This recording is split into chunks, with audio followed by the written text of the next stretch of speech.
Okay everybody, welcome to week 15 Ray's Tech Tips. Today we're going to be discussing displays and I don't know what else. Ray, what are you doing over there? Just unpacking for show here. That's not very exciting. No, it ain't. We need to make sure this video is at least 2 hours long. 2 hours long, yeah.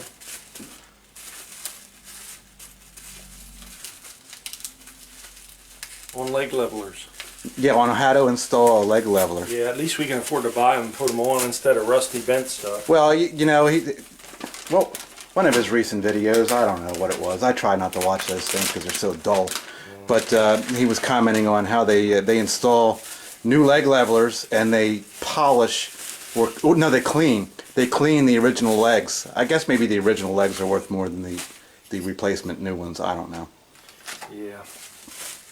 Junk. You guys suck. Well, if you're doing it that way, then you'll sell to who wants it that way. There's plenty of people that want collectible entertainment and amusement machines, and it depends on what level you're at. If you're at the lower level, then you go there. Well, you know, there are lower and upper levels to everything. Cars. We both came out of automotive, and it was well, I guess you were more of a hobbyist in the automotive, but you were a serious hobbyist at it, and I was some management in retail automotive, and we had this saying. I'm sure you've heard of it: fast, cheap, and right. Pick two. You've ever heard of that? Mm-hmm. You pick two of the three: fast, cheap, and right. Right. You want it fast and cheap, it won't be right. You want it fast and right, it won't be cheap. You want it right, what is it? Right and cheap, it won't be. At any rate, pick two of the three. Yeah. Well, in this industry, it's more like pick one. So they're fast, we're not. So be it. Well, what do you got? The answer for plasma displays, they come out years ago. I like Pinscore. There are several other display manufacturers. Marco Specialties handles this. It's an adjustable display LED. It runs on 5 volts DC, and it's a nice alternative to the glass tube plasma replaces.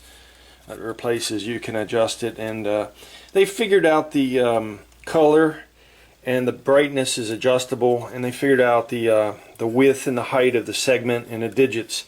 So it actually is the same appearing as a glass tube plasma, even the dark background. Once it's behind the glass, it looks relatively original. Yeah. If not improved, because it's so clean and crisp. This is an example of a different model of the glass tube. First off, displays in pinball machines and such, they use high voltage plasma, which generally run on 60 to 100 volts depending on the brand. This is an original plasma display from a Bally Elvira and the Party Monsters or Radical or Dr. Dude game show. Fit a bunch of games. There was 2 of these side by side. Pinscore makes the side by side replacement for this. I think that came out of this Elvira. Yeah, it might have, yeah. In that side by side section. When this product gets old, it outgasses and then it starts leaking because it is just 2 pieces of glass that are processed together with glue and vacuum sealed by a machine at the factory years ago. These run on 100 volts plus and minus DC to glow the gas inside, but they're plasma displays is what they are. When they get old, they outgas, and you have a leakage between the seal here, and it'll usually start in the corners, and it'll be very hard to light the thing, which draws power off of the high voltage display board, which is what powers these. And one of these that start to go bad is either going to flicker, or it won't be as bright in certain parts of the display, mostly the corners, or it won't be lit at all. That indicates a failing glass tube. There's 2 ways to fix it: either replace the tube, and then you're dealing with corresponding chips in the board. There are driver chips in here. There is they're called UDN 7180s. A designates high voltage. and this is what this is. Without the A, it's not the high voltage chip. They made two versions of this chip. They made the A and without the A. The plain 7180 is a 90 volt chip. This is a 105 volt chip. If you put the other ones in, they all go bad. These could be failing also because these take the voltage from the power supply and then power this. So if you have a bad tube, you could have More the than same that. symptom as yeah. And these things are not made anymore. They're available aftermarket, new old stock. They're probably 35, 40 bucks, and there's several of them on each board to drive this. So ultimately, it's over for that style of display. Yeah, there are also connector issues, and there are board trace issues. So you could really spend a lot of money and time trying to make something old work, and it's a maintenance part. It's not an objectionable part to replace with LEDs, especially since they figured out the appearance, the width, the size, the color of the segment, and adjustability. Yeah, they look great. You can get them in multiple colors. Yeah, if you want to customize it. It's a nice sure. thing to do. It's easier on the machine. It's 5 volts instead of 100. This stuff is no longer made, just like plasma TVs are almost on their way out. If you go to a home entertainment, like any place that sells TVs, you're not going to find very many plasmas. It's all LCD, LED. That's the same thing this industry's going. That's like trying to find a bias black tire anymore. Forget it. So it's the antique stuff. So the days of servicing that is coming to a close now. Yeah. Like our Sea-Witch out there, it has all new tubes Right. in it, which is what you used to do when a tube failed. Is you would, how many solder points are on there, Ray? Yeah, well, there's probably 30 or 40 on a 7-ditch tube. These longer ones have more. The tubes are expensive. They're very limited in supply anymore. Well, sure, they're not made anymore. In fact, they're either. running out of what's left, and once they're gone, they're gone. These things are expensive. I think the tube, last I checked, these were in the $100 range a piece. It's not worth it. It's a waste of resource, time and money. This is an example of another model of LED tube. This goes bad. This is very hard display to fix in a pinball. Looks like Taxi. Yeah, Funhouse Taxi such. This is a pin score replacement, and again you have your brightness in it. It plugs in the same as the original one. It fits the same as the original one. It's a nice answer because to service this is even harder than servicing this one because these are stacked on top of each other and all the components are underneath them. It's very hard to service. In the original. Yeah, in the original form. So I would suggest going with LEDs in any replacement need in displays.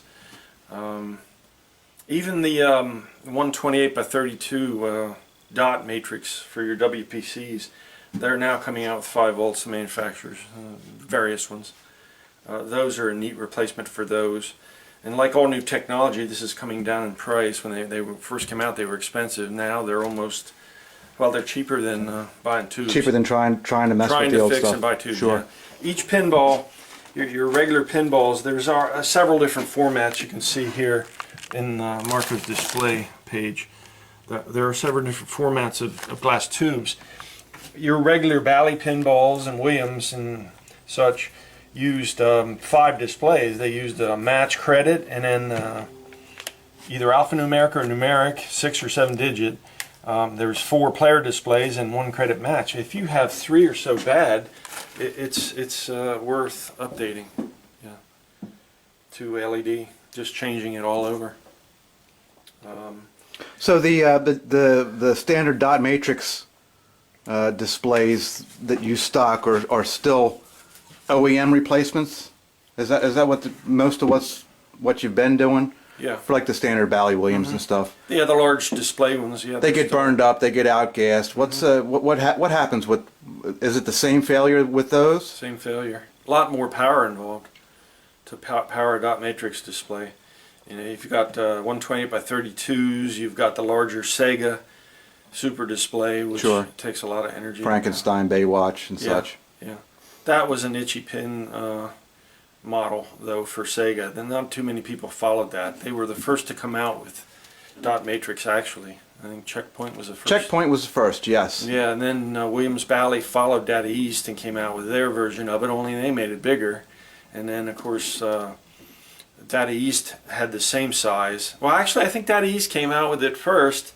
It was small. And then they came out with the first big one, and then Bally Williams jumped right in and did the big display, 128 by 32. And then Sega Data East came out with the large display, and Bally Williams never followed it. It's a little history on it. But you need displays to know what the pinball's doing. That's the importance of it. These run on 5 volts, which is a lot easier on your power supply. You can even take your fuses out and disable the 100 volt power supply part of, and it makes it easier. But can you take that circuit and divide it up and put 4 fuses in it? Because I've seen somebody do that. Oh, that's cool, Yeah, that's a neat hack. You guys suck. And the game still didn't work. No, I got to talk about that, Ray. I can't help it, Ray. I got to talk about it. The guys posted what was it? A Black Knight. I wasn't even watching it. You were watching it while I was with a customer for some stupid reason. Yeah. And he was trying to showcase the mystery shot. It lit up and it didn't work. So he repeated his line, and then you hear him flicking the switch by hand, and it still didn't work. Although the light went out, so I guess it was reporting, but it didn't work. So he moved on from that and went to the MagnaSave, which immediately caused the game to tilt and reboot, which is not a tilt issue. That's a board problem of some sort, is it not? Right. Yeah. So at any rate, we sent him a couple of messages pointing out, that he was showcasing his shoddy work, and you know what he did, Ray?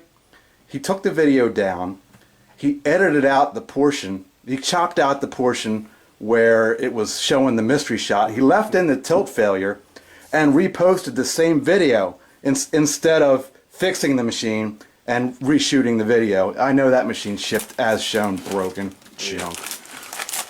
What a joke. Anyway, I'm sorry to interrupt you with that. Displays, what I recommend to most people is go to LED and get rid of their plasmas when you have a failure. And then, if the plasmas work, it's fine. I do carry plasmas. This is my truck. This is some of my parts truck stock. There's different models here. They even make shuffle. I carry Shuffle Alley kits, and these are neat for new parts. Yeah, new parts. These are neat for your gold mine. I gotta go reread. I gotta go reread his warranty, his warranty verbiage. I think he says that they'll warranty the used display and like the standard DMD. That when it fails, which should be probably shortly, they'll send you another used on its last leg display for $100. I think that's what it says. I got to go reread that. Waste more of your time. Waste more of your money. What happens when a DMD fully outgasses? Can it take any other components with it? That takes your power supply out. Oh, you need one of those then. Yeah, they're $100 or so. I like the Pin Score. I like Rotten Dog. There are several people making power supplies. But yeah, it'll take out components in the power supply because it's trying to struggle to light the display, which, if you know anything about current and voltage, if you have a failing electronic component, it is going to want to draw more current to try to make the component work. So that's why the displays will attack this and burn things out. Power supply. Okay. On an older machine, it's directly driven off this power supply. On a newer WPC game, they have a special high voltage power supply just for the display. Display board. It'll take that. It's the same situation. Whatever powers the displays is going to fail. But these they'll send you a used one of those for $100 too. Yeah, used one. Yeah, these Shuffle Alley displays are nice because your Gold Mine Shuffle In, Top Dog, and Alley Cats. Those are neat shuffles, but they have more displays than a pin. So when they start going bad, they'll really kill a power supply because you've got 7 displays. Oh my. Because it's a 6-player bowler, and they're all 6-player with a credit match. These kits are nice for that. I carry several of them. Ray, I can't help it. I gotta say more. I need you to point at the screen and say, I'll see you in Allentown, or whatever that was you said to me earlier. Point at the screen. Go like this. Point at the screen and say, "Come on, Ray." I'll see you at York. And what? Oh, yeah. And what else? Something about I'll tell you to your face about yourself. Yeah. Anyway, all right. Here's another funny story I heard about that guy. You ready for this one? Okay. When it comes to those used failing displays and used failing boards and used failing everything, speaking of York, you'll see him up there with project games for sale. Here's what I heard he did. I know you heard this too. He swaps in every possible unrepairable part into these project games so that they look complete, but all they are is just a complete trash can. So beware of that when you see some project games up there. Run. Did you hear that story? That's why it's a project game. Have you ever heard the term STFU? Do you know what that stands for? No, I don't. Shut the... Oh, okay. STFU. Did you hear the story of the guy who... serious player, high-end collector, which of course, you know, is already not in his venue. So those guys over there, they misrepresented a pin. I think, if I remember the story correctly, it was a Gottlieb volley. Yeah. If I was awake at the time, it was a Gottlieb volley. I don't even know what that is. But at any rate, Collectible EM game. the pin was misrepresented, and Mark drove somewhere to meet who drove somewhere with this machine. Did I say two? Yeah. So at any rate, they showed up at the same place. Machine was not as advertised or as described, and an argument ensued. And from what I'm told, Mark threw $100 at just to make for an STFU and go away. Take your piece of crap back where it came from. Did you hear that story? Yeah. Oh my. A couple times. Well, next time we see Mark, we'll see if we can get an official story. That'll be great. We'll visit his game room when he gets it done and shoot that. Yeah. All right, you got a lot of displays here. What else you got? Well, I got glass tube replacements. My lord. I have other ones out in the truck. So those are OEMs. Probably some with new tubes. Yeah, some are with new tubes. Some are just resoldered. I offer people a choice, you know, because the tube itself is $50 or so anymore. This is a new tube. I also have rebuilt ones, which just have. Well, that one's not rebuilt. That one's throw that out, right? Yeah, this is an example of a rebuild. And this is what happens: the outgassing. This stuff gets dark because it's burning the dirty air inside because it's leaking. This lights and works. And when it's lit, this disappears and it's usable. But if somebody's looking for used parts like them guys sell, this is what they sell. Yeah, well, why do you have that, Ray? Because I wanted to smash that. I really did. Why do you have that? I don't know. To show this video. No, that was in your stock. Why is that in there? I don't know. Yeah, it's a cheap alternative, I guess. All right, well, you know, you have over 1,000 service customers, so some of them request what? Cheap. Yeah, cheap. Yeah, they Cheap. don't want to spend it. Cheap. Yeah. Cheap. Well, you wouldn't sell them that anyway. Why didn't you throw that I out? don't That was know. horrible. Well, maybe I will. I don't know. Actually, I never unboxed that since it was back from Oh, Mick. okay. He used Well- to rebuild some parts. Well, we could smash it, then we could take it to your local hardware store and see if we could get it fixed. Unbelievable. Well, we could give it to them and they'll put it in a machine. They will put it in a machine. I'll give it to them at York. How's that? Okay. I'll give it to them at York. All Is that, Ray, while we're at it, do you have an opinion on original paint on a pinball machine or a chopper or whatever? Do you have an opinion on original? well, everybody has opinions on the finish of this stuff. I don't care about everybody's opinion. I want to hear yours. My opinion is if I wanted a nice machine, I would not want a scratched up, touched up with brush paint original. You know, there's different levels of thought on it. I would want this. This was repainted. refinished. From scratch. Down to wood and back up to primer and then painted with the original stencil shapes and the original color. This is what I would want if I was spending money on a game like this or any pinball machine. I would not want a touched up original paint and just to say it's original. I think that mentality is over. You know what this is? This is also what Todd McCullough wants. Right. Well, most anybody that wants to collect stuff that's nice.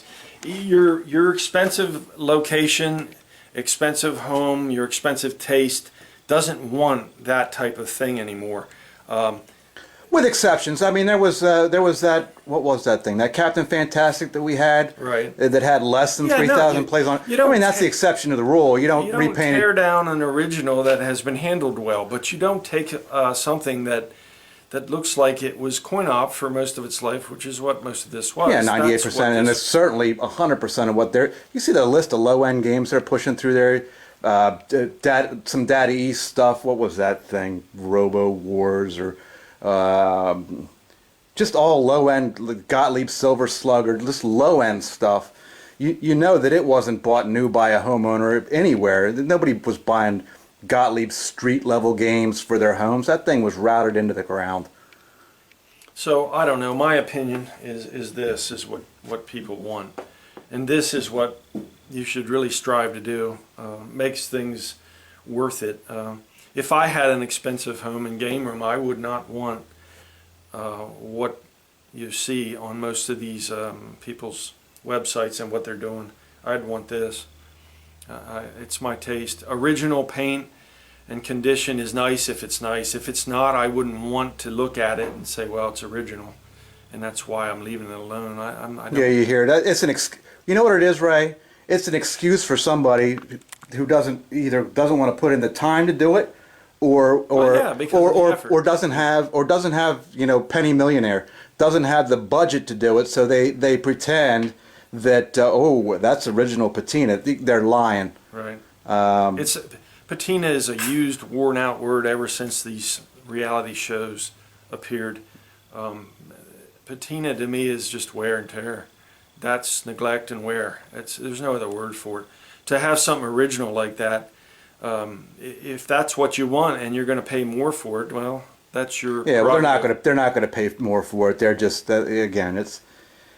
With exceptions to the rules, like a 30-year-old pin like the Captain Fantastic that had less than 3. That's the exception to the rule. I mean, that thing was a time capsule. Yeah, there's no need to tear down anything you get your hands on just because it's got somewhere on it. If it's a margin call depending on who's doing it. But if you're offering a higher end product and you want to make it nice, you want to do something like this. And even you don't want to marginalize what you're doing at the end. I wouldn't want to work on something like that. No. It doesn't make me feel better about working on something like that. You know, you can go into the same thought on cars. I mean, if you have a car with a 40-year-old paint job and you're not going to refinish it and it has minor dents and a little bit of rust, and you're going to leave it alone because it's original, that's ridiculous. I think that's an excuse. Yeah, it's an excuse not to want to spend the money. And you know, there is a good reason, because the margin of profit goes away when you do more to it. So if you can sidestep that and find a comment or a reason why not to do it, then maybe that's your... Well, the other end of the spectrum, and I tell customers this almost every time, because we are at the higher end of this. We try not to be the tippy top high end because it becomes senseless. I tell people this all the time. Are you going to play it, or are you going to put it in a museum? If your playfield is absolutely 100% perfect, which it wasn't the day it was built, you're not going to want to play it. So you know, there's both ends of the spectrum there. We don't strive for perfection because it's impossible. We make them as nice as practical. We make them as nice as reasonably possible. You got to remember, these are games. And they're self-destructive games. They have a heavy pinball. It's a steel ball running around on a wooden playfield or mylar playfield, whatever plastic, the diamond plate you want to call it. And it's also hitting rubber and potentially hitting plastics. But it's a game to be enjoyed, not to be looked. If you want art, buy a painting. Sure. That's my thought. So, you know, there's all levels of it. We strive to make the games as nice looking as reasonably possible. The more important thing is, does it play right? Does it work? Right. Does it work properly? The reason for this, if you want to call rant or extra time aside from the display videos, is who you're buying from and what you're looking at is important, because you can spend time and money and not get what you want. So you must be aware of what is done. Yeah, that poor guy in Canada is getting a non-working Black Knight, and I'm sure he paid extensively for it. Yeah, well, it's sad. You must do forward work, and you must know what you're doing. And care about it. Yeah. Yeah, So- the days of production shops are numbered, because the profit and the availability of stuff that is worth doing is limited. You know, there are a lot of production shops that are gone. They're not even around anymore. Yeah, well, he's bouncing checks, so he's, you know, what. All jokes aside, we hope he hangs on, because he feeds our service business. You know, he outsells us 10-1, and we're proud of that, because we put 15 times as much time into our machines. But the backbone of our business and what puts food on the table for us, Ray, is not you standing in front of this camera, and it's not you in here doing this restoration work either. It's you on the road. You get an hour for an hour there, and he's been spoon feeding you work for ever since the inception of your business. In fact, he used to call you and officially give you work, I think, didn't he? He did. He probably doesn't do that anymore, but No, he don't. but not officially. But used to give really, me, you know, you don't ever see his service truck, do you? Because it doesn't exist. So you know, if he's selling 3, 5, 15 machines a day, we love it. Keep them local. Keep us overbooked on the road, and we'll continue to do what we do. So there's that. I got nothing else to say to that fool. I'll see him in York, and you know, whatever. What else you got on displays? We're going to cut this at some point. We're going to come back and we're going to show a tech tip on how to rejuvenate a Gottlieb display. Yeah, Gottlieb's used Fubata displays, which are not plasma. They are fluorescent. They're tough bastards. Yeah, and they work at 60 volts or so, 48 volts, 60 volts, somewhere in there. And they glow blue, and that's because they're fluorescent. It seems like the failure rate on those is considerably lower. Right. You might notice the tube has heaters in it, and they glow. We'll show you that when we recharge a sample to show you what they are. They're not plasma, and they're not LED. They are fluorescent. Does the aftermarket supply for it? Does. Yeah, I think somebody's coming out with a replacement for them. I'm not sure who or what. I haven't investigated. Haven't really found the need to do that, because they generally don't fail. We're going to show you how to make them behave. They do occasionally fail, but most of the time not. Yeah, they're susceptible to outgassing because it is a glass tube seal, but it's a different type of seal.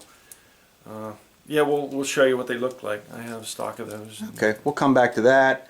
A little feature on the color DMDs. He loves those. That's a neat upgrade. Yeah, that's another aspect to these displays. I like that. I do too. Neat. They are available only in WPCs, dot matrix displays. Yeah, they're still kind of in their infancy, but it seems like they're coming up with all kinds of new neat plans on what Sigma to do with is them. their latest offering, and they've got away from the dot appearance, which was a pre-programmed color display for each machine, and you couldn't transpose it to other machines, which you really wouldn't want to. The code had to be all rewritten. Right. The Sigma display is a new, it looks like a liquid-looking thing, and you program it with an 8 gig memory stick, and then you can change games. You could change the programming with the memory stick. Neat. It comes from the factory with black and white, you know, and then you program your own color. You download from their site. Well, they got rid of the dot matrix type of LED. Very interesting, and that's kind of like I said, in its infancy. But Jim we're gonna has samples of both. Yeah, we'll go and take a look at that.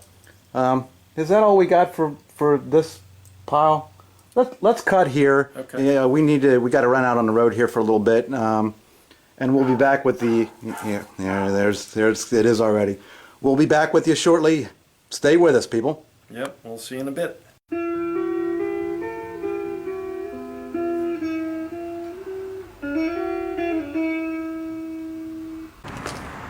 Ray, I'm still waiting to see their service truck. Service truck? Yeah. You seen their service truck? I don't think they're interested in service, are they? No. Their business model is old. It's not current anymore. It's not relevant. It is not relevant. Yeah, the way they present and do service. It's funny to see them destroy stuff. Like their recent keyboard thing or whatever. Oh, yeah. Bring it to here to fix. Well, that's what I do. Or throw something off a roof, you know, yeah. I fix things. I was not trained in a professional environment to be privy to that kind of fun. It's not done. It's not professional. And it has nothing to do with, if you want to buy something from somebody with that mentality, then that's what you're going to get. You're going to get that type of work. All show, all junk. When you call for phone service, you're going to get that type of handling. Yeah, because that is their mentality. They might smash the phone with a hammer. Yeah, that's their mentality. That is not professional. It is not a way to conduct business. I wouldn't want to buy anything from anybody that even pokes fun at that kind of thing. I don't destroy stuff. I fix things. That's just not funny. Okay, well, it's noisy. Let's take this inside. All right, Ray, I'm back in here. I'm chasing you around. No, I got it set up yet. Medieval, well, while you're setting up, I'll talk. And Medieval says, come on in so we can take this outside. Yeah. Yeah, I think I'm going to go visit Jimmy tonight. Okay. I printed out some verbiage from their page while you're setting up. I'm just going to read some things to you. Okay.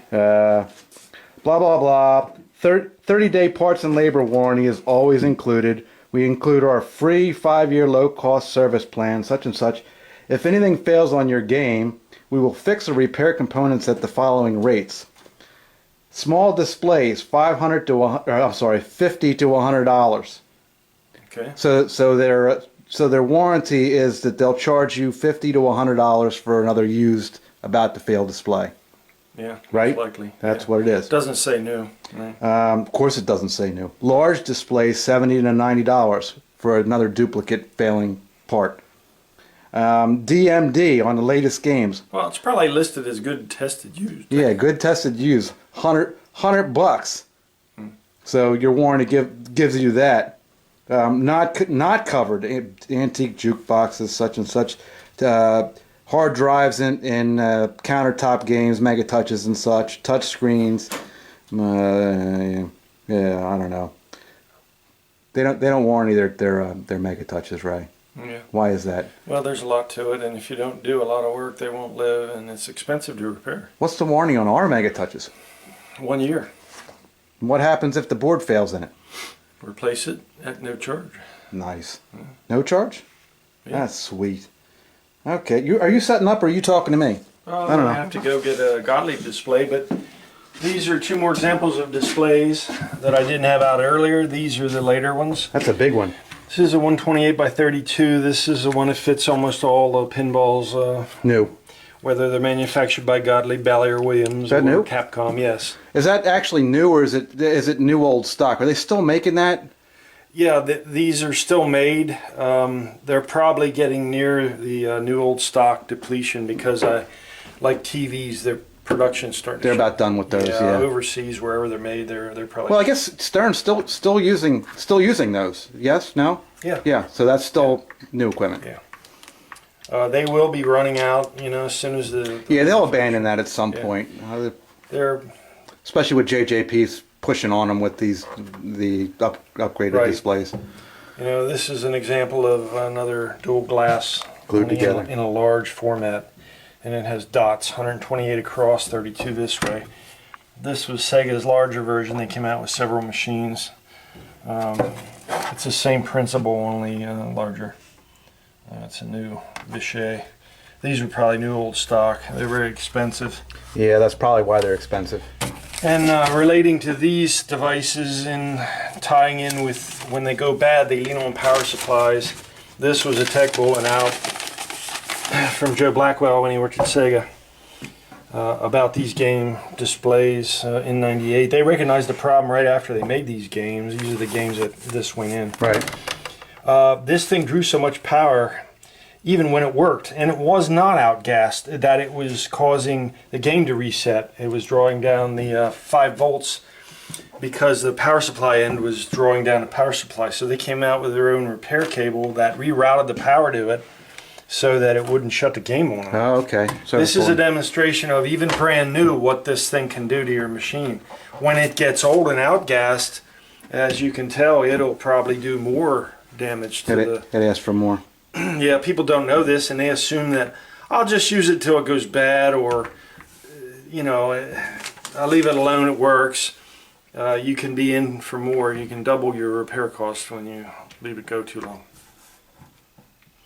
If now we don't take this the wrong way, people. We don't put a new display in every machine on our floor. In fact, we very seldom do that unless we can see that it's burned up, or there's indicators that you can look for. Sure. Yeah. That being said, if it fails within our warranty period, which is 4-month total function, what do we put in it at that point? Do we put another used display in it? New one? Do we charge them $100? No, it's no cost. Yeah. Yeah. Different mentality.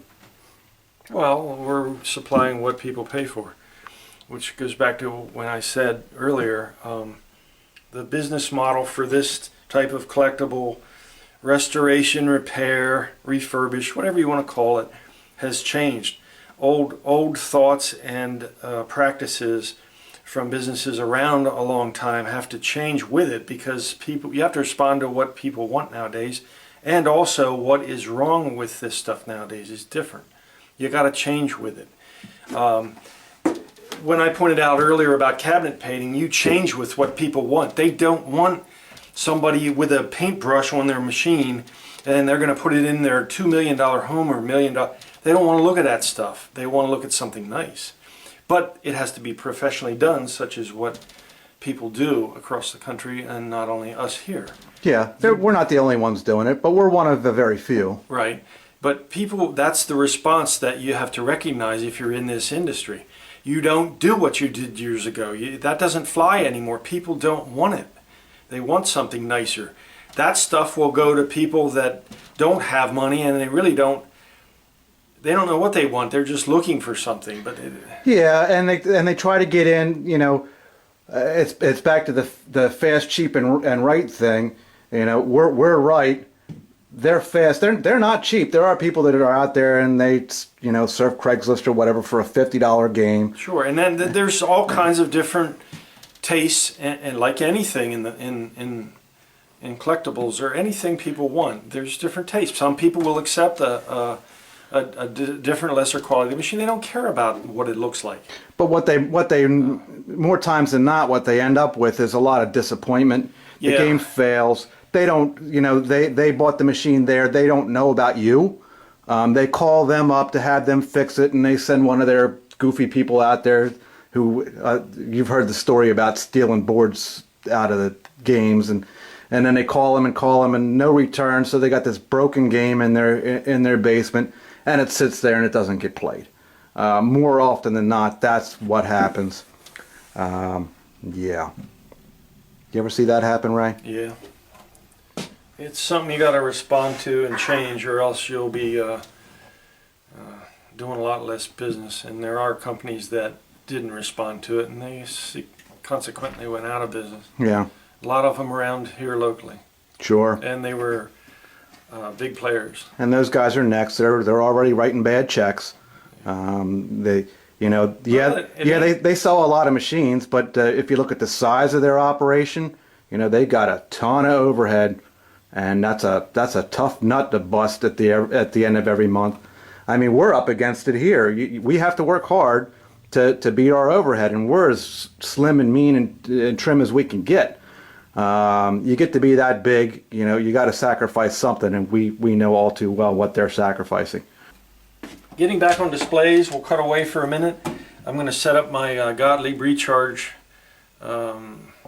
demonstration here. Okay. And, people with Gottlieb machines such as System 80s and System 1s is really what this pertains to, nothing else. Okay. And there were hundreds and hundreds and thousands of those sold. Oh, sure.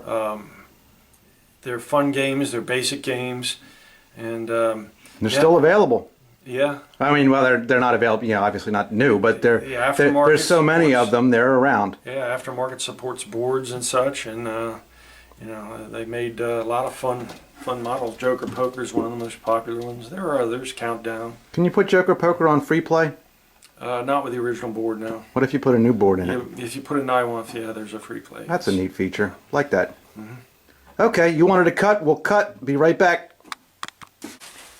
Once we overhaul a game, it is burned in at TNT for at least 1 day. This process checks the new and reconditioned components to see if there is any heat-related breakdowns and to catch them before the game leaves, or the other day, not before they film their video. It is also play tested to make sure all the controls are working correctly. We haven't seen that either, have we, Ray? Well, they do it by hand. Oh yeah, they play with their balls with their hands. Yeah, that really tests the machine. Hey, that's reality check. Yeah. Unbelievable. Where's my favorite one? How about you get what you pay for? He says that. Good things aren't cheap, and cheap things aren't good. I hear that. Never heard that, Ray? Oh, we're trading your truck back in, Ray. We're gonna trade your truck in for 6 phone lines. Because here's what we're gonna do. Here's how this works. Call during any of our business hours, except Wednesday and Sunday when we're doing something else. I don't know, shooting videos. And we have a 90% chance of fixing it over the phone with you. Ray, we're pulling the truck off the road. We're gonna just stay on the phone all day long and fix machines that way. Don't need any tools. Don't need any parts. Fix it over the phone. Can you do that? No, the phone has one practical application in this business, or any service business, and that is to schedule a service call on site. Other than that, to impose and waste somebody's time over the phone to have them fix something they bought and paid for is an imposition on their... It's ludicrous. Well, it's not practical. It's imposing. It is... You can fix 90% of these games all over the phone. If you have a customer request that they want your help over the phone, that's a different story. Well, sure. I mean, we do that. We do that every day. But I wouldn't force any service over the phone on somebody. I would just simply take their number and address and Can we schedule. diagnose a blown fuse over the phone? Yes. Well, sure, you can diagnose. Can we diagnose a wire fell off a coil, solder it back on over the phone? These videos are educational to help people be aware of what they can do or might not want to do. You know, because this will also do 2 things. It'll show you how things work and what to do, and it'll also scare you away from doing it. There are people that hear 100 volts and they don't want to get near that. So it does 2 things. It's informative. Can you fix a blown transistor on a board over the phone? No. Unbelievable. In fact, even talking somebody through putting a board in their machine is kind of hard because you're dealing with connectors, locations. You're dealing with things people don't understand. Well, maybe you're not an expert at talking on the phone, Ray. I don't know. No. There are other. That is the silliest, stupidest thing I ever read.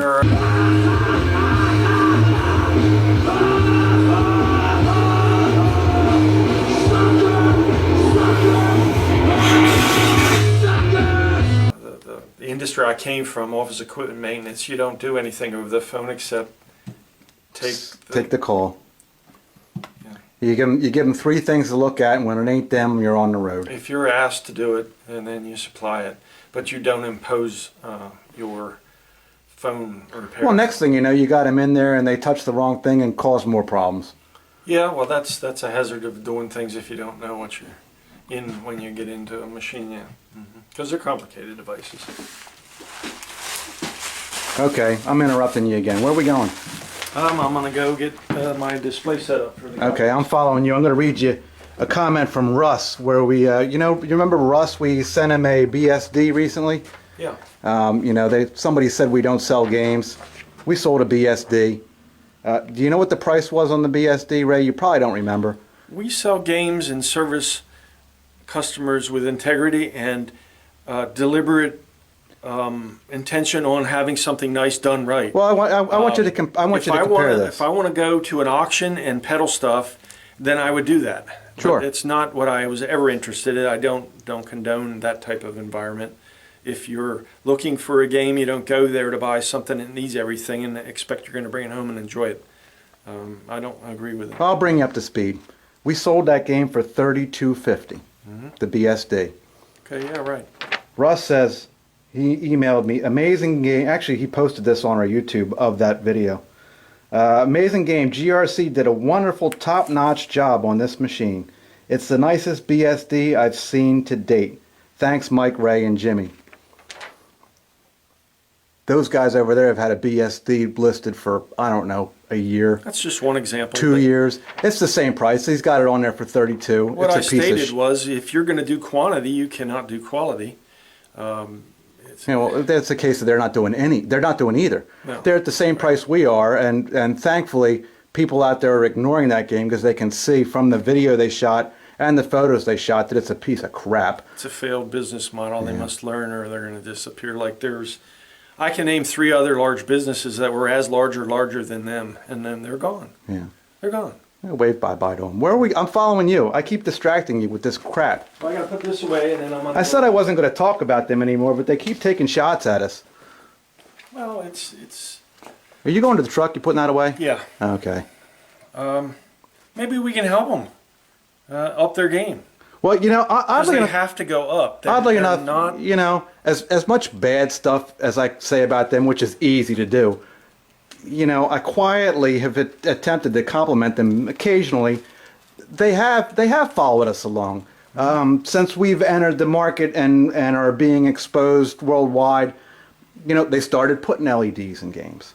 They didn't have a choice but they are attempting to follow the game. The problem is that they're so entrenched in their history haunts them. Their history as far as reputation goes, and just the things that they've learned over the years. What they've learned is shortcuts, and it's hard to unlearn how to do things the wrong way. I got to respond to current demand.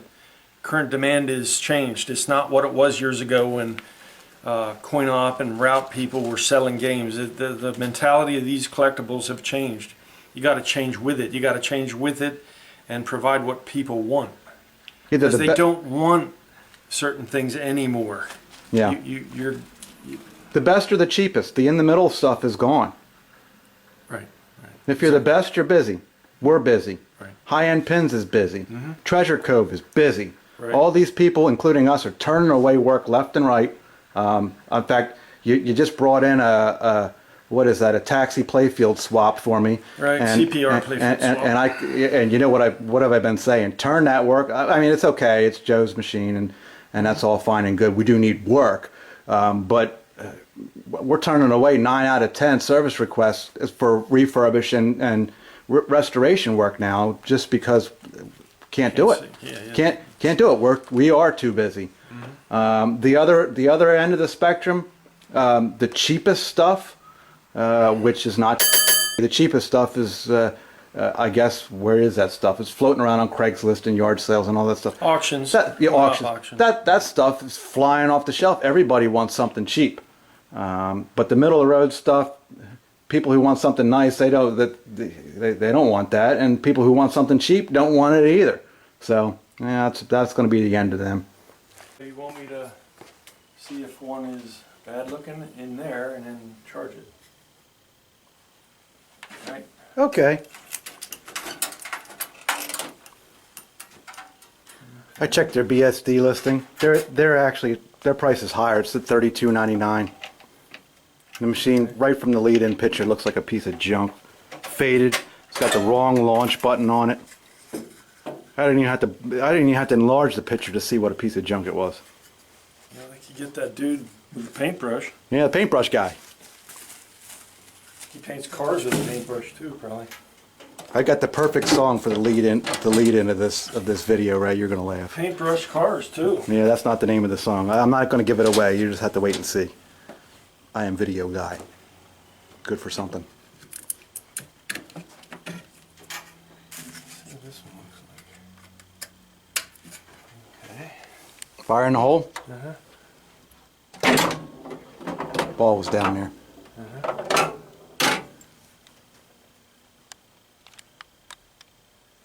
Wake up. Ain't bad looking. That one's pretty bright. Yeah. Okay. Okay, well, people know what a dim display looks like, and you can recharge that anyway. It won't hurt it, right? No. Okay, well, we'll do that. Okay. Turn them off. Oh, turn it off. This is the full procedure. This is the tech tips portion, Ray. Mm-hmm.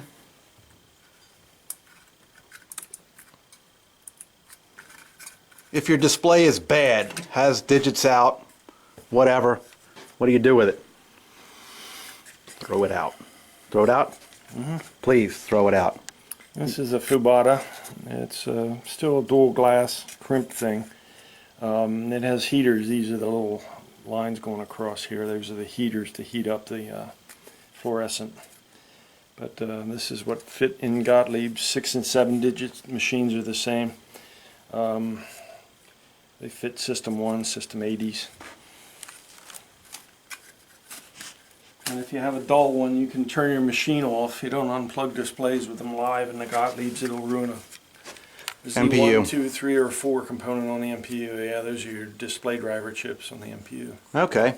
Z1 through 4 up in the right corner of the board. You showed us the bad news. Yeah.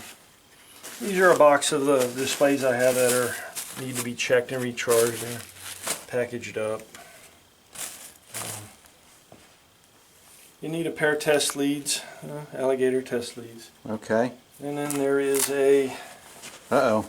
capacitor in here that you can use. It's this one here. Uh-oh. Ray, we got to lift up the playfield. We can't show them this. They can't see. You can lift it up if you want. All right. Shine some light on that, would you? Yep, it's a small capacitor. It's been changed in this. The factory ones are orange, and that's a problem point for this circuit, so you want to put a new cap in it. That's been done in this. This supplies the voltage to recharge the displays. You can also do it on GI voltage. Okay. But we got, well, I guess what they call it is 12 volts there. Yeah, that's right. That's the 12-volt filter cap for the power supply on Okay. sound card. Is the direction of any importance? No. Left or right, or a plus or minus? No. Okay. All right. Well, that's pretty simple. And then you're going to want to go on the end pins of the display. My phone ringing. Okay. And then when you turn it on, Ooh, it gets red. you can see the heaters that we pointed out earlier. They're evident now. There's 5 of them. Those heat the gas in there, and then the data comes in here on the edge connector, and then you get your appropriate. Okay, how long do we want to stay on You here? want to leave it on 30 to a minute, 30 seconds to a minute. And that will clean off the oxidation which forms on the heaters, which is why these do not glow when they get bad. Sometimes that they'll oxidize so much that they won't light up any digits at all. They're dark. Huh. And people think, well, the display's shot. There are also segment drivers here, but these do not generate an image like they do on Bally or Williams pinball displays. Neat. You turn it off. And then you take your display, you can plug it in, and you'll see the brightness difference even from what it was, which was pretty good, to what it is now. All right, fire in the hole.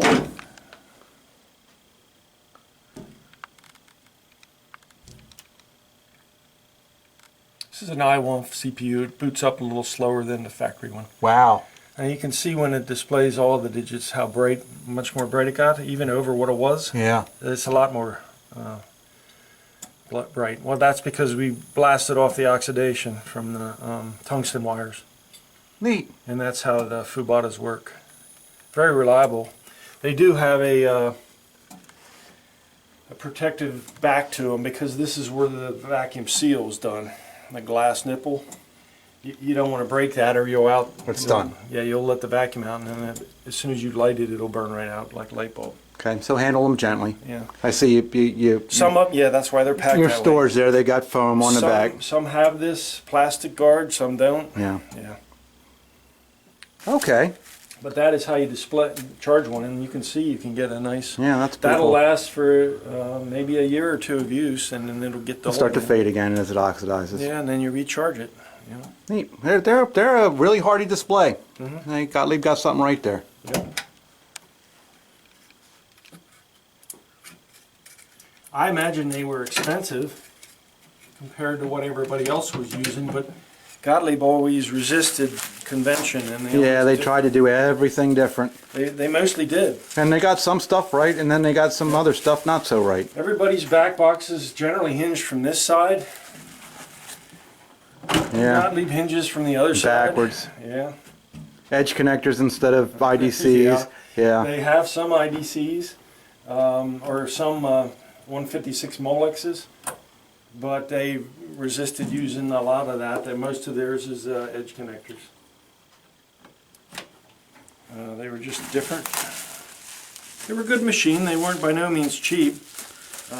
They weren't like a early Stern equivalent of a Bally, which was a cheaper version of a Bally. The Stern early pinballs, solid states, tried to copy Bally, and in fact they got sued several times. But they were trying to copy Bally to get a pinball market piece of the market, and consequently their prices were you could buy almost 2 Sterns for one Bally, like an 8-Ball Deluxe or something. Yeah. You could buy 2 Stern, games back then, and then these things were produced for operators. These were not produced, these pinball machines for home. Yeah, that's consumers. all a new thing. Yeah, that's what I'm going back to, responding to the market industry now, what it is. And they're doing, and Stern and Jersey Jack, but primarily Stern because they're the big player. Right. They're doing it with the LEs and the premiums.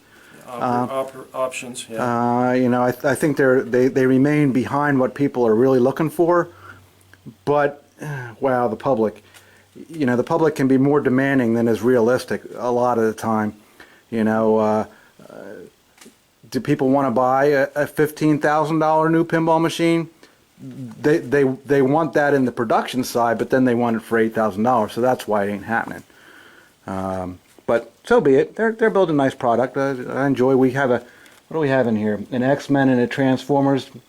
Both pros. They're the lower end ones, but they're fun pins, and they're for the price that they're selling them for. I think it's a great value, Ray. I think they're really doing a nice job.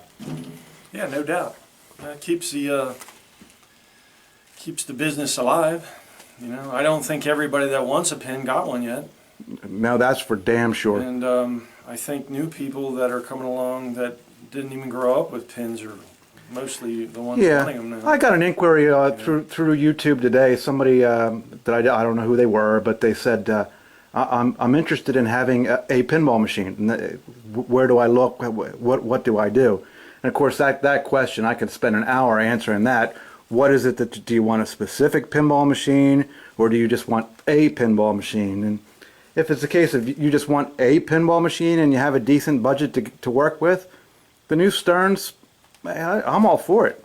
If you're not looking for something specific, Collectible. Yeah. If you're not fighting in the collector market, get an AC/DC premium or get a, what's the newest release? The Star Trek. Get a Star Trek premium, and you're gonna get a good value, and the game's gonna be fun.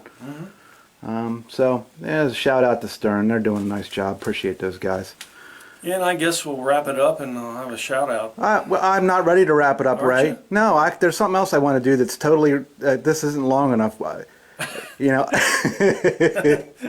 And it seems like we have a little bit of time together today. I don't know how that happened. It's a little unusual, but Well, we'll see if we can get more than 5 minutes out of Ed York.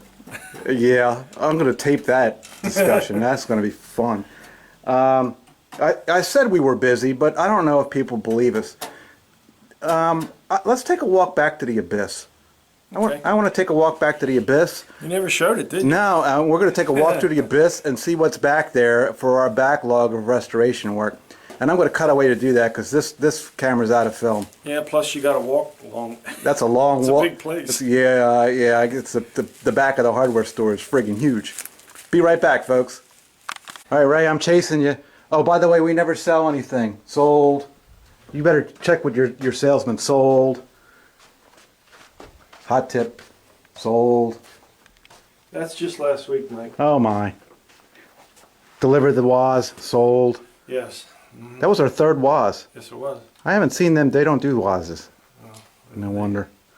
I like the Jersey Jack pin. I'm waiting for the other one to come out and the third one. I think he's going to give Stern a run for his money. That's my opinion. Okay. Well, that remains to be seen. The quality is there. If it is. It was, look at it this way. If it was a Stern machine equivalent, only a different manufacturer, I'd say it's the same thing. What's he doing? But it's not. It's this. It's very different. Yeah, it is certainly high end. Now, of course, he's responded to the latest. These people have not. These people make a nice product. I like what they're continuing, but that's all it is a continuation. This looks just like early Data East Sega games. Yeah, they're still they're rehashing the same thing. But the board stuff has been updated, the White Star and so forth to this latest version. But this Jersey Jack is a totally new design. Now, as much as I don't like computer-driven machines, there's no other way to go in any device. Here's the argument I have for what you're saying, Ray, and that is, I just said that the value of a Stern pin is there. You get a good value for your money. And they've been around a very, very long time. They've got all their parts suppliers in line. They know how to build pins. Okay, entry level to get into this business, the cost is extraordinary. And if you look at the JJP machine, they aren't using Stern parts. They're inventing it pretty much from scratch. They use some Williams, Bally, but mechanical. so much of it is new stuff. Yeah, lamp and boards, and that's not cheap to do. That costs a lot of money. So my concern is, can he afford to become established? That's what I don't know. Well, time will tell. Yeah. I'm impressed. I like the machine. Because the price. The price of the WAS, he's got to be losing. He's giving them away to become established. Right. He's not making a dime on those things. If I had extra money to play with, I'd want one. I like it. Okay. I really do. I like the way it is reprogrammed. If you update software, I like the build quality. I don't know. I like it. It's neat. Now, you can argue about the game itself, Wizard of Oz. Well, yeah. I mean, he had to pick something. He picked that. Sure. I'm no fan of the theme, but that doesn't really affect the product. It's like, what color is your car? Yeah. All right. Take us to the Abyss. Warehouse. Yeah, we can go. Those Back doors here. are open. Here we go. Projects. Not in there, right? Yeah. Projects in that are happening. Jimmy's Elvira. Playfield swap on it. Todd McCullough's choppers. Can we get them done, Ray? Yeah. Long project. The Abyss. Mike's NBA fast break in for a refurbished job. I got to order parts for that. Yeah. Show us what you got back here, Ray. This is interesting, maybe. Well, this is a mechanical machine we're doing called Spacewalk, which was the Gottlieb equivalent of Countdown. For the EM. To the EM version of Countdown, which is a solid state system one. Time out. Do we service EMs? Yes. Can they be made reliable? Yes. We're gonna do a section on EMs at some point in time. I can show some things that I've learned. Those other guys, they do not do EMs. They say they can't be made to work reliably or something. No, the industry went away from electromechanical machines because of the complexity of the build as far as cost goes. They cost too much to make. Then they went to solid state like everything in 1977, 78 did. Office equipment did the same thing. In 77, all of a sudden electronic stuff showed up. Calculators, typewriters. They made the same transition as the coin-op industry. But for current day, the reason... Same year. You know, there's a lot of hobbyists running around that service these games. They try to do what you do on the road, and that's fine. Most of them avoid the EMs too. Do you know why that is? I have a theory. I guess there's no past experience, or... I'm thinking it's just too much work. Well, if you know what to do with them, I don't think they're any more work than a solid state. Okay. I really don't. Well, at any rate, there's that cabinet's been repainted from bare wood. It is not a machine that we're doing for resale. It is a customer's machine. It's a high-end restoration. It's a valuable machine. Spacewalk. So somebody out there wanted their cabinet repainted, apparently. Well, as did this individual. Okay. And this is a restoration. Gangbusters. Yeah, that was bare wood. And What's the machine next to it? Another gangbuster. Another Gangbusters. Ambush and Phantom. These were repainted. Why did this guy want these repainted? Because he didn't want to stare at paintbrush junk. Yeah. That's why. And he is a expensive collector, and he doesn't desire airbrush junk in his $5 million house. That's why. What's that over there? That's another This thing. Bally. Oh, that's Ambush. Never heard of it. Yeah. What else you got back there? That's a Bally Playboy that we're redoing, and a Sexy Girl, which is the same cabinet, but it's going to be a different game. There's two if you pan over this one. Yeah, it's an original Sexy Girl too. It's not the repro. That's you know CPR reproed that game. Yeah, yeah, I know. I don't know if they offer the whole kit or what. Jim got a Playboy. They reproduced the Sexy Girl, really? Yeah, I know they did the back glass, and I think they did the plastic set. I would assume that they're doing the playfield too. But And there's our Genco Gun Club. oh yeah, 1956, I think. 55. why'd that get repainted? Oh, good, man. I like that. Let's see if we can even see this. I'm gonna hurt something. Probably myself. That's all right. I got it. It's a Sexy Girl. What else you got back here? The Star Series. Boy, that brings up. That's a sore subject. All it needs to be is pulled in the shop. We'll finish it. Yeah. Well, that thing's suffering from a real problem, Ray, and that is we own it. No time. Here's a getaway with new cabinet decals on it. Here's a custom orbiter cabinet. I don't know when we're going to get to that. What else you got in this pile? Well, I got Terminator 2 here. Custom decals on there. That's a Circus Voltaire with. Circus. with- Terminator with- 2 is over here. Why did the customer opt for new decals on that machine? Why didn't he just paintbrush it? He wanted something nice looking. Yeah. He didn't want a paintbrush. Ray, if Terminator 2 is covered up. I'm thinking if we can fix all these machines, you know, top to bottom. If it only takes us, I'm going to try not to trip over this. If we can do them all in 5 hours or less, Right. 5 to 10 hours, whatever it says to take, we can get this done. Don't forget our road show. Roadshow with new decals on it. Again, that machine belongs to us. It's never going to get done ever. It will.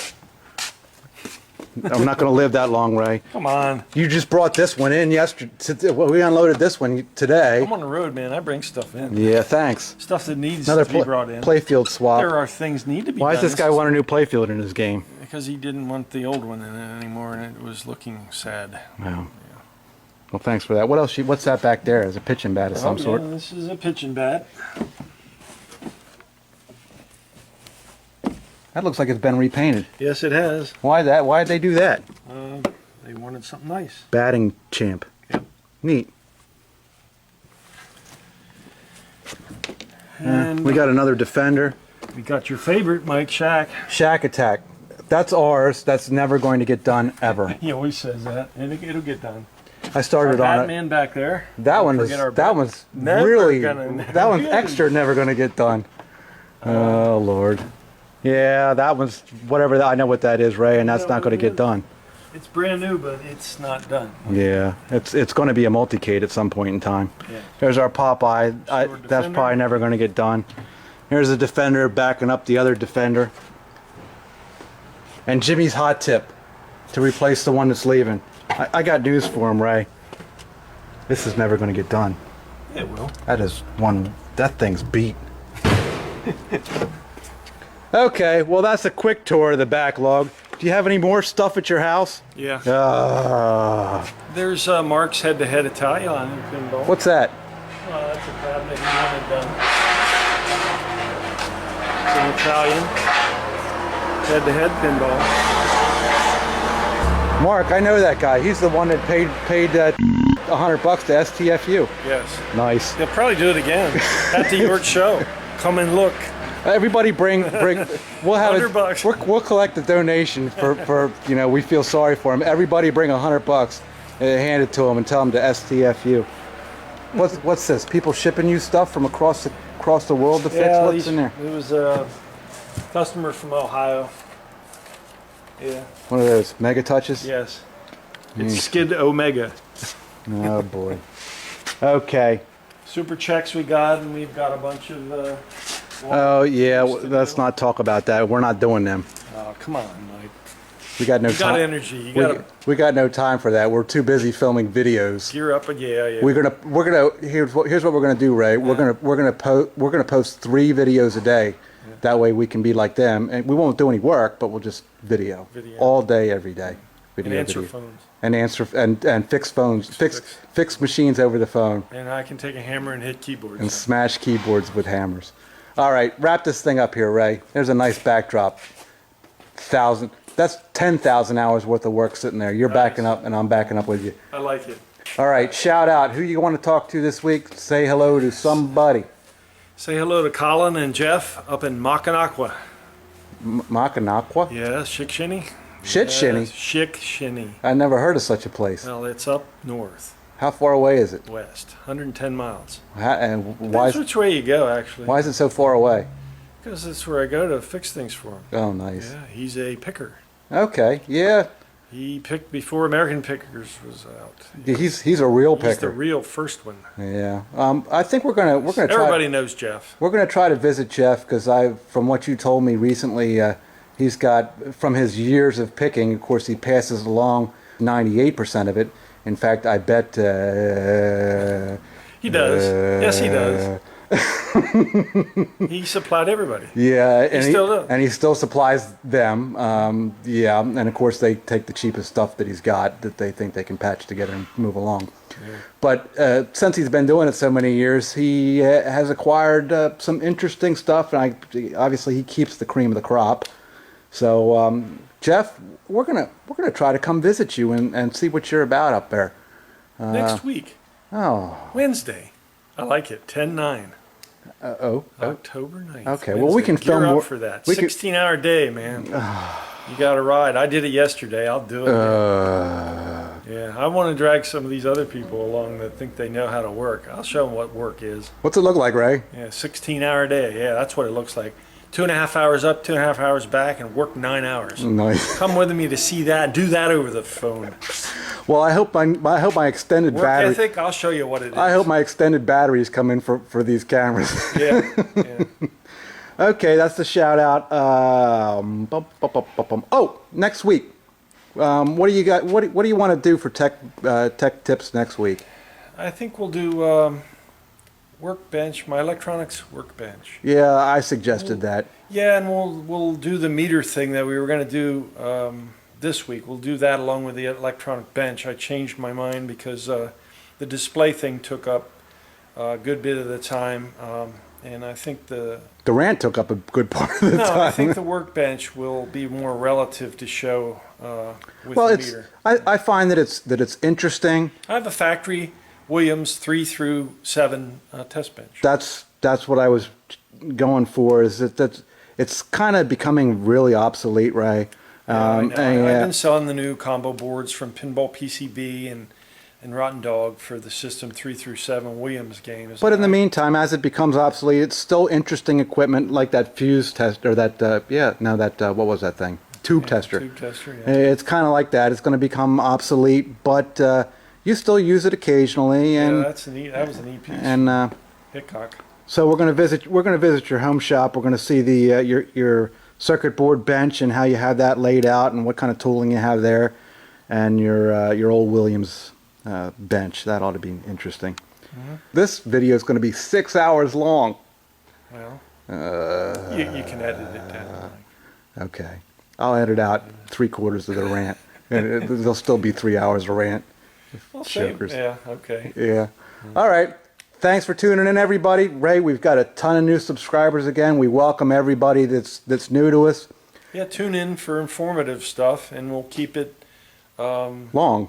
Yeah, well, we'll keep it informative enough to give people an idea of what the tech tip is about. Not you can't, Yeah. Well, we're just kind of can't showing. cover everything in 5 minutes or No, less. we're showing the behind the scenes of what really happens in this business and what's involved in keeping this machinery alive and moving it along and following it and keeping it going for people. And the hobby is really strong. People are into this stuff.